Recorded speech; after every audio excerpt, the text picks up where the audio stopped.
Hi guys, I'm Bruce with G, and the patch notes for version 1.3 of Genshin Impact just released. So let me give you a quick rundown of everything that is actually important of this whole thing. So let me tell you. So first of all, we're getting 300 Primogems because we always do whenever there is a maintenance. So in case they actually take longer than they have stated, we're gonna get another extra 60 per hour.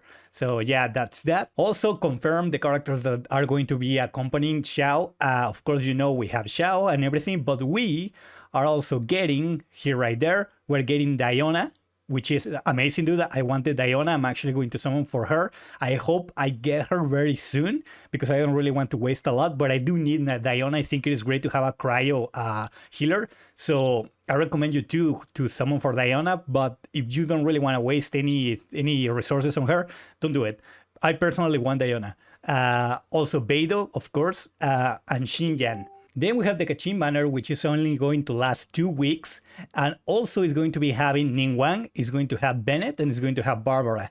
I think Bennett and Ningguang are amazing options, but Barbara not so much, probably because we already have a lot of Barbaras.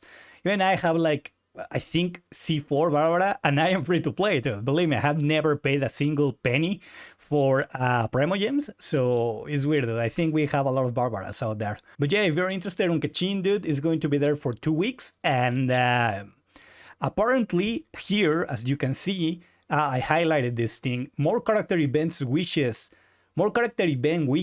to follow during version 1.3. What does this mean? Hutao?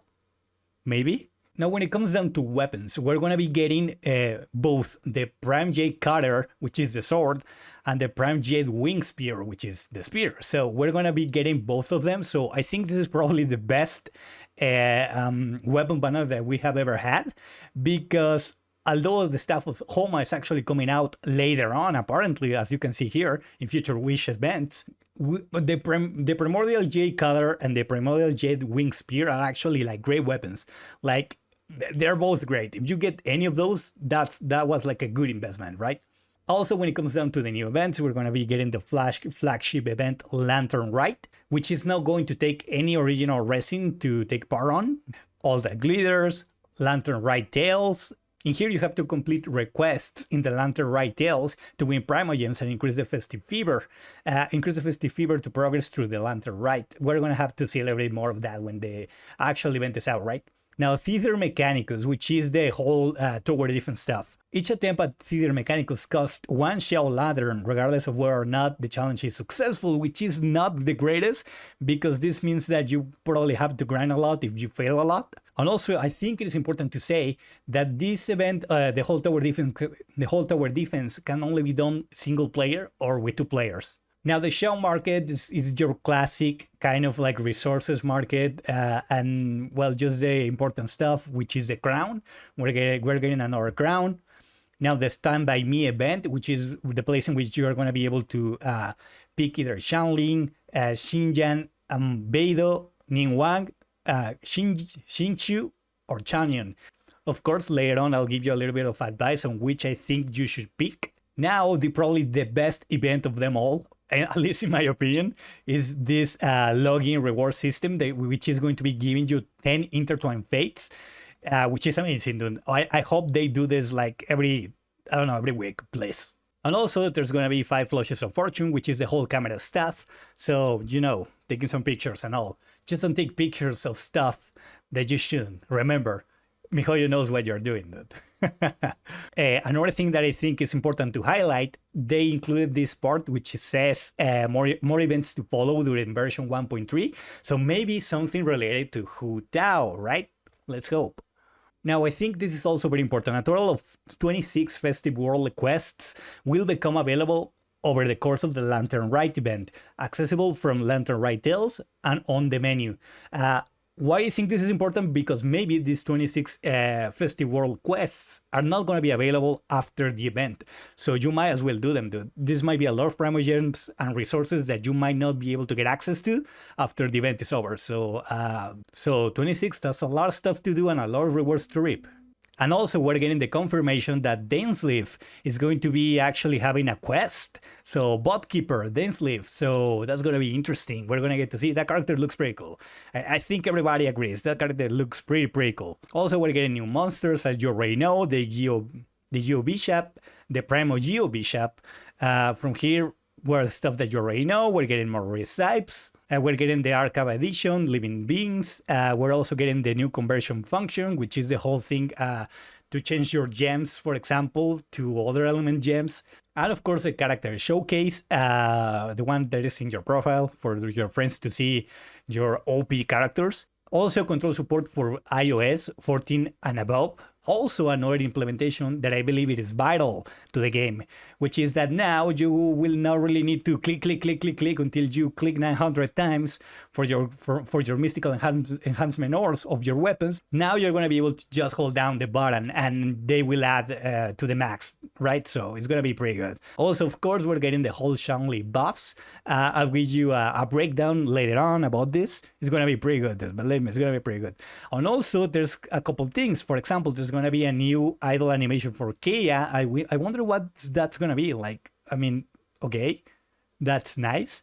And a little bit of a buff for Mona. There's going to be a couple changes in Spiral Abyss.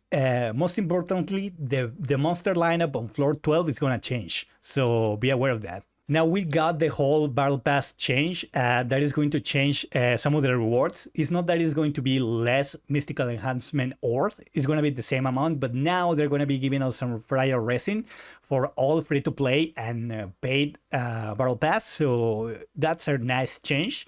More resin is always better. Now here's an interesting one. Apparently the Chinese voice artist for Amber will be changed, and this will take effect in the version 1.4. So that's interesting. I wonder what's going on. Now the whole change to the element resonance for Geo, which now is going to be increased shield strength by 15%. Additionally, characters protected by a shield will have the following special characteristics. Damage dealt increased by 15%. Damage dealt, that's like a big deal. And also dealing damage to enemies will decrease their Geo res by 20% for 15 seconds. This is like great for Ningguang and Chun-Li. So yeah, this is pretty much the summary of the patch notes for version 1.3 of Genshin Impact. So from everything that I have given you already, there's one thing that I have to repeat. This part, more character event wishes to follow during version 1.3. What exactly does this mean? Like literally Hutao is going to be coming, for example, maybe Rosaria, maybe some other characters that we have no idea about.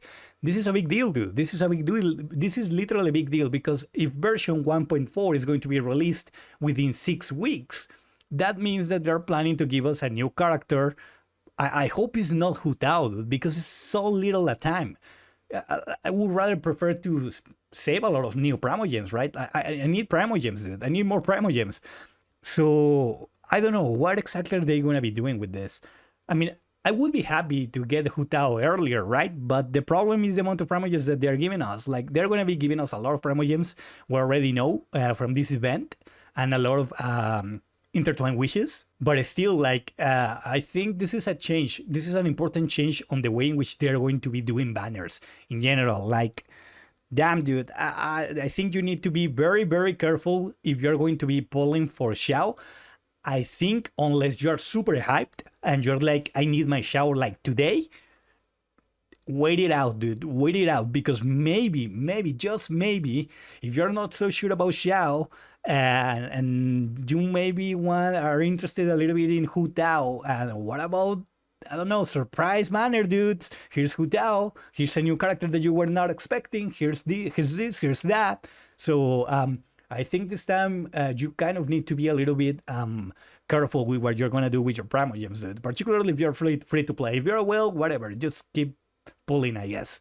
But if you're free to play, be careful, my dude, because things are changing. Things are changing, and it might be to your detriment if you are a little bit desperate or a little bit overhyped, because we cannot get all the characters that we want, right? So unless you're ultra lucky, I guess. So yeah, that would be pretty much it for the whole patch notes of version 1.3. What do you think, guys?